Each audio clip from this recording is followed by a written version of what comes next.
With a projected $200 million budget, The Gray Man, which is available to stream on Netflix starting July 22, is the platform's most costly film to date.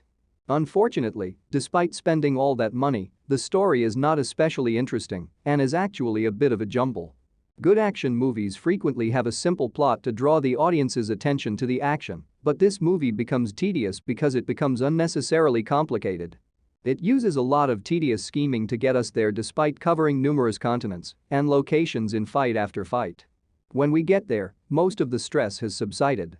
The movie pits Chris Evans' Lloyd Hansen against Ryan Gosling's Sierra 6. You might be asking how the first picture establishes subsequent installments since the Russo brothers and Netflix stated their aim for the movie to become the next big action franchise when it was first revealed. Here is everything you need to know about the ending to The Gray Man and what it means for the future.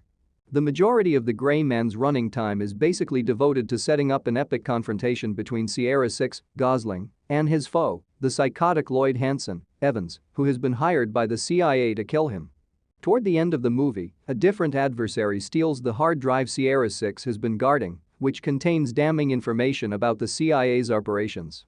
In the meantime, Lloyd and his men had abducted Claire, Julia Butters, the 12-year-old niece of Fitzroy, his handler, Billy Bob Thornton.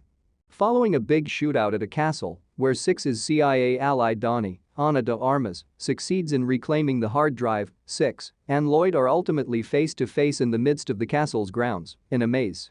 The antagonist holds Claire at gunpoint during their main confrontation, but he offers to let her free so he can fight Six. The majority of their final fight is fought with fists rather than weapons, however at one point Lloyd stabs Six and nearly drowns him before Six regains the upper hand and nearly strangles him to death. But in the end, CIA bigwig Suzanne, Jessica Henwick, who shows up on the scene and fatally shoots Lloyd in the chest, delivers the killing blow. Given that he had appeared to be working for her, this was quite a surprise for the books. The decision to kill Lloyd by Suzanne is essential for setting up upcoming installments.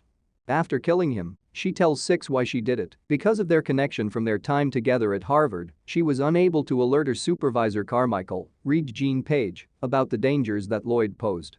She shoots Six in the kneecap to coerce him into returning to prison, but she does promise Claire's safety in exchange. Her current plan is for the dead Lloyd to take responsibility for everything that has gone wrong. With the use of this strategy, Carmichael and Suzanne are both exonerated of all charges, and the latter is successful in wiping out the hard drive that had the evidence of his prior wrongdoings.